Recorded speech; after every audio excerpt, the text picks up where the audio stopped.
जोहार झारखंड। बहुत ही खेद और पीड़ा के साथ आपको सूचित करना पड़ रहा है कि हाय रे हमार सोना झारखंड। इस राज्य को बनाने में हमारे पूर्वजों ने खून और पसीना को एक कर दिया। इस राज्य को बनाने में हमने अपना सर्वस्व निछावर कर दिया और आज हमें क्या मिल रहा है? जान भी हमने दिया, जमीन भी उद्योगों के लिए हमने दिया और आज उन उद्योगों में एक मामूली नौकरी के लिए जान भी हमारी जा रही है। आज बीएसएल, जिसे पूरे भारत में, पूरे एशिया में जाना जाता है, जिस बीएसएल की स्थापना बोकारो जिला में आज से लगभग 50 वर्षों पहले की गई है, लगभग 33,000 एकड़ के आसपास जमीन का अधिग्रहण किया गया है और आम जनमानस की माने तो 64 मौजा 84 गांव विस्थापित हुए हैं, जिसमें 19 पंचायत तो आज भी ना नगर में रह गए ना गांव में रह गए। आज अप्रेंटिस के जो अभ्यर्थी हैं वो धरने पर बैठे थे नियोजन की मांग को लेकर, लेकिन उनका धरने में बैठना गांधी के देश में मानो अपराध हो गया। हम इस देश को लोकतांत्रिक देश के रूप में जानते हैं, मानते हैं और है भी। यह देश गांधी का देश कहा जाता है, जहां लोग अनशन धरना के माध्यम से अपनी मांग को शासन प्रशासन तक पहुंचाती है। लेकिन आज बहुत ही दुर्भाग्य की बात है, बहुत ही दुख की बात है कि अप्रेंटिस के अभ्यर्थी जो धरने पर बैठे थे, जिनके बाप दादाओं ने बीएसएल को स्थापित करने में अपनी जमीन देने का काम किया है, आज सीआईएसएफ के लाठी चार्ज में शहीद हो गए। इसे शहीद ही कहेंगे, मौत नहीं शहीद कहेंगे, कि जमीन देकर बीएसएल बनाया और आज वहां नौकरी एक मामूली ही तो नौकरी होगी, 3rd ग्रेड या 4th ग्रेड की ही नौकरी होगी। आज सीएसएफ के भी कर्मियों ने, सीएसएफ के जवानों ने क्रूरता की हद को पार कर दिया। आज दर्जनों बार मेरा सीएसएफ के जवानों से सामना हुआ है, जब मैं किसी आंदोलन में भाग लेने गया हूं और सामने सीएसएफ के जवान पहरेदारी कर रहे हो, मैंने उनसे कहा कि ड्यूटी कीजिए, इस वर्दी में जो गर्दी है उसके भीतर एक हृदय है, एक मानवता है, उसका भी ख्याल रखिए। यदि लाठी चार्ज करने की नौबत आए तो पांव में लाठी चलाइए, सीधे सर पे लाठी। वो आतंकवादी नहीं थे, वो अभ्यर्थी हैं, अप्रेंटिस के अभ्यर्थी हैं। उनके बाप दादाओं ने जमीन दिया है। सीएसएफ के जवानों, जिस कारखाने की पहरेदारी करके, जिस कारखाने में आप ड्यूटी करके पगार और पेमेंट ले रहे हो ना, जिससे आपकी पत्नी अच्छा कपड़ा पहन रही है, आपके बच्चे स्कूल में पढ़ रहे हैं, जिसको आपने जान से मार दिया ना, उनके बाप की जमीन पर है वो। आप उनके बाप की जमीन की निगरानी करते हैं और खाते हैं, और आप उनको लाठी मार के जान ले लेते हैं। इतना क्रूर कैसे कि आप ड्यूटी की ट्रेनिंग ड्यूटी करते करते क्या आप संवेदनहीन हो गए? आपने अपनी संवेदना को खो दिया है सीएसएफ कर्मियों। इतनी क्रूर व्यवहार कैसे कर सकते हैं आप? खैर, जिसने भी सीएसएफ खुद, जिस जवान ने लाठीचार्ज किया है उसे बर्खास्त करे, सीएसएफ के जो आला कमान है, पदाधिकारी हैं, और नहीं तो ये आवाज राज्य में नहीं देश स्तरीय व्यापक आंदोलन का रूप ये धारण करेगा। और मैं आज विस्थापितों से हाथ जोड़कर प्रार्थना करता हूं, मैं एक विधायक की हैसियत से नहीं, मैं एक झारखंडी बेटा होने के नाते आपसे प्रार्थना करता हूं। 64 मौजा 84 गांव, पता नहीं 64 मौजा 84 गांव संख्या 65 है, 66 है या 84 की जगह 86 है, हमें नहीं पता एग्जैक्ट, क्योंकि हम तो तोपचांची से आते हैं। लेकिन हम लोग बचपन से सुनते आए हैं 64 मौजा 84 गांव के लोग विस्थापित हुए हैं। आज तो कम से कम एक हो जाओ, एक बेटे की बेरहम मौत को देखकर तो एक हो जाओ।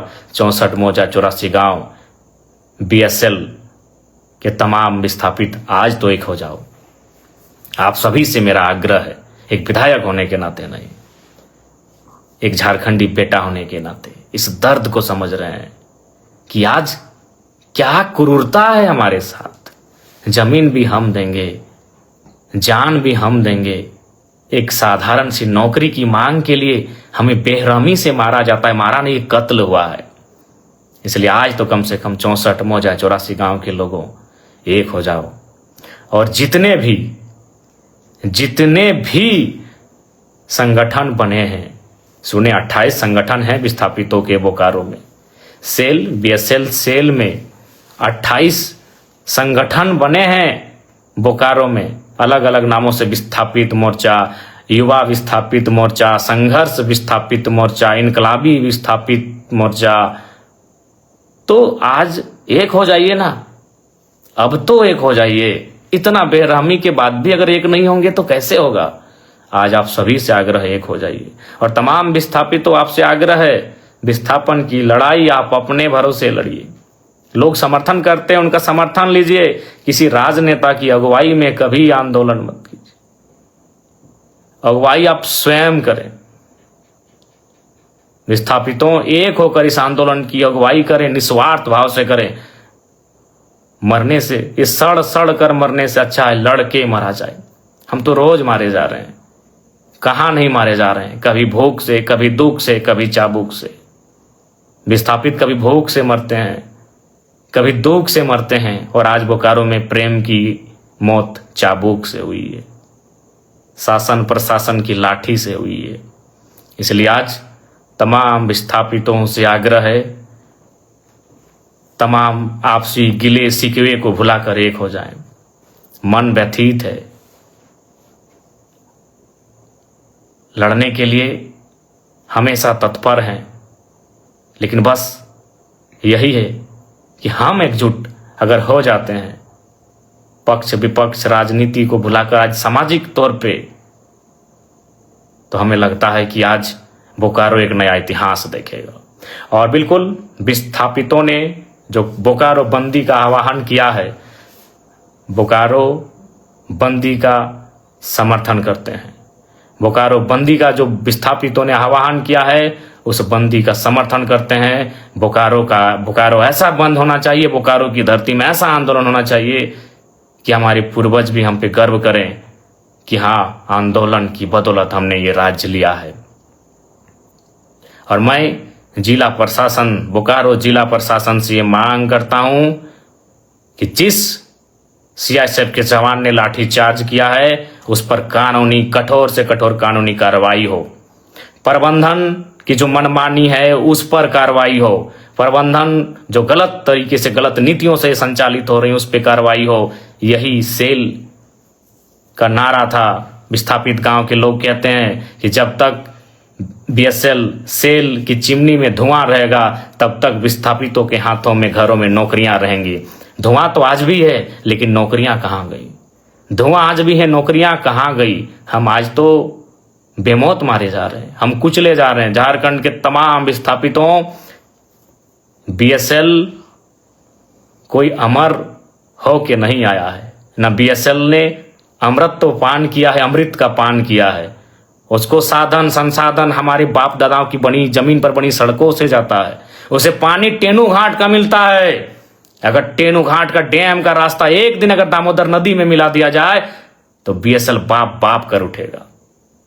याद कीजिए विनोद बाबू का वो दौर, जब उन्होंने कहा था कि डैम, हमारी जमीन पर जो डैम है, अगर हमारी नहीं सुन रहे हैं तो पानी नदियों को दे दिया जाए।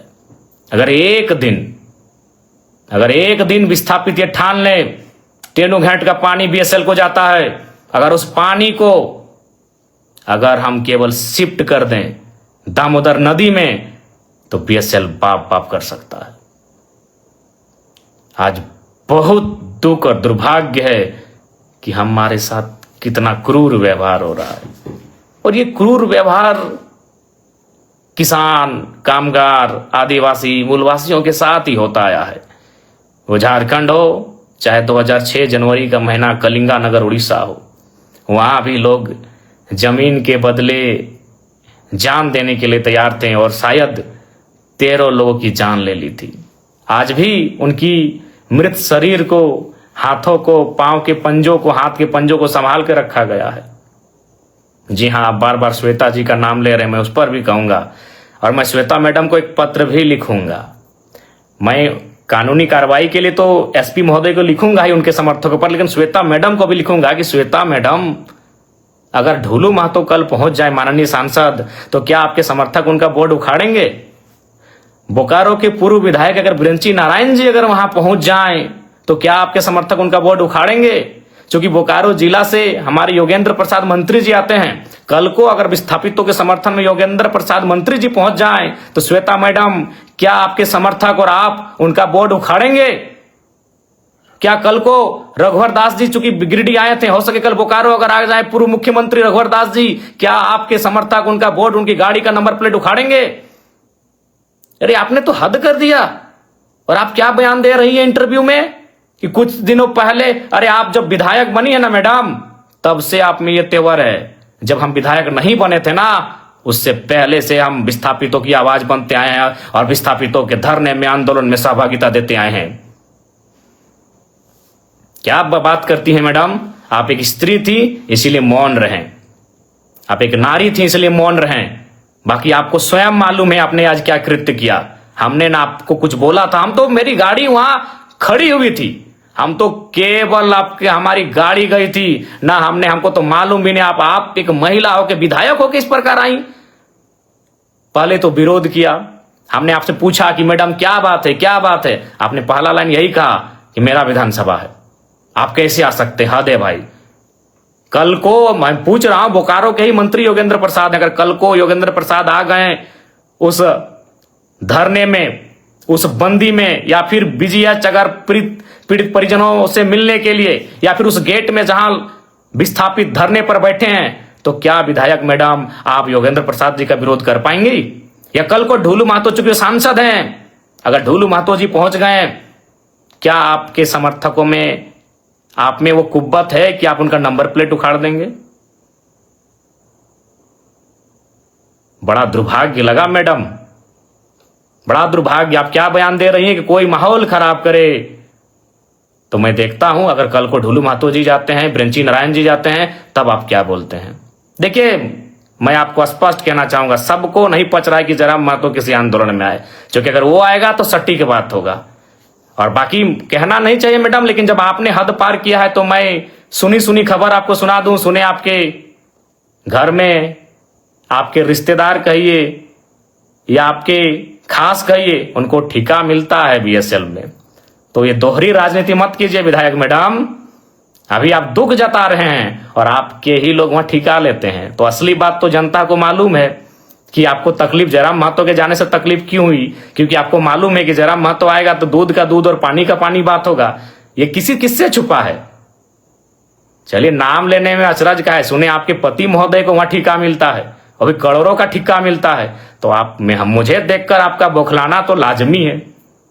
चलिए, फिर भी बुरा नहीं मानते हैं, क्योंकि लड़ाई विस्थापितों की है, लड़ाई विस्थापितों की है। बाकी हमारे समर्थक, हमारे कार्यकर्ता आपको मर्यादित रूप में उत्तर दे देंगे। आपको गांव जाना है, गांव में हमारे कार्यकर्ता, हमारे समर्थक आपको उत्तर दे देंगे, नियमता देंगे।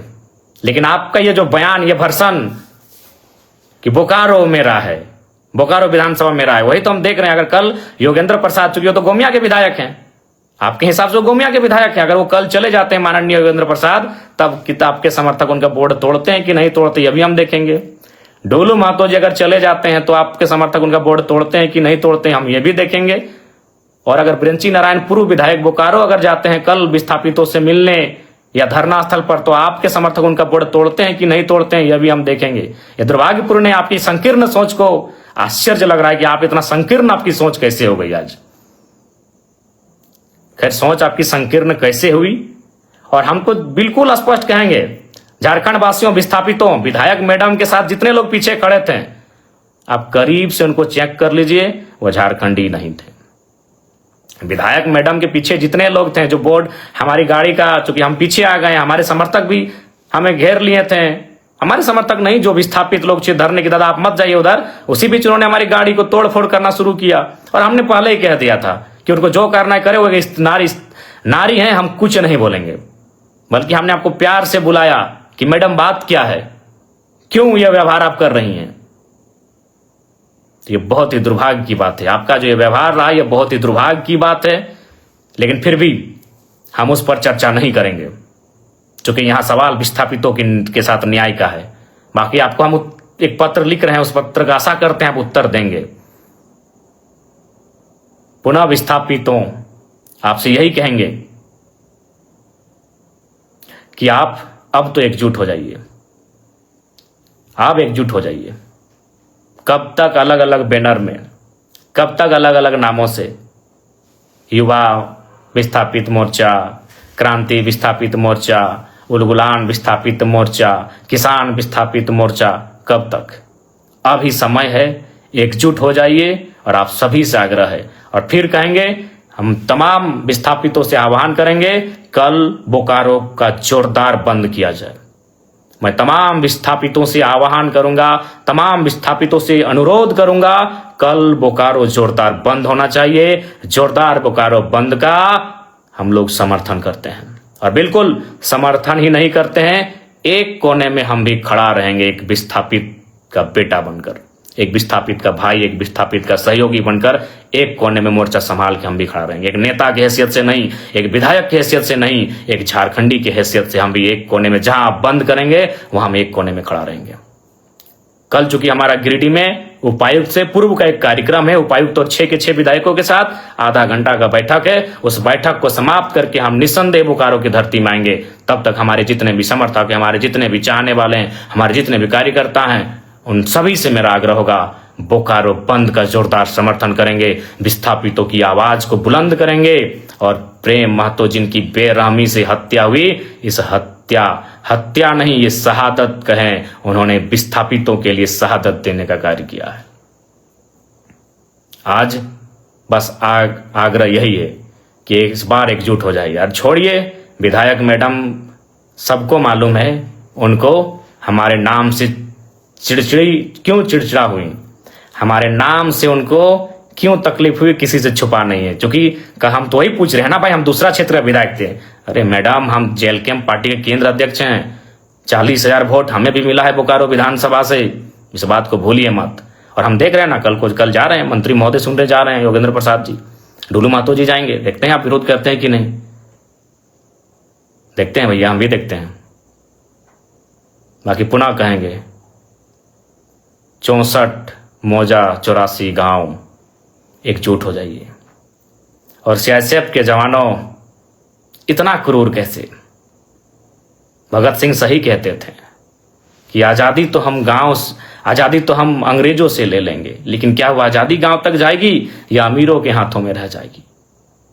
बिल्कुल अमीरों के हाथों में आजादी है। आज भी उद्योग घरानों के हाथों में आजादी है, उनके इशारे पर पुलिस काम करती है, उनके इशारे पर प्रशासन काम करती है। और मैं झारखंड पुलिस से भी आग्रह करूंगा कि ये आपका क्षेत्र था, झारखंड पुलिस से भी मैं आग्रह करूंगा कि आप सुरक्षा दें, विस्थापितों के आंदोलनकारियों को सुरक्षा दें, विस्थापितों की आवाज को सुरक्षा दें। मैं माफ कीजिएगा, मैं बोकारो उपायुक्त मैडम से भी कहना चाहूंगा, जो लोग दोषी हैं उन पर कार्रवाई की प्रक्रिया को फौरन आरंभ करें। विस्थापितों की आवाज बुलंद हो, विस्थापितों को न्याय मिले, विस्थापित एकजुट हो, मैं यही चाहता हूं। जय झारखंड, जोहार झारखंड।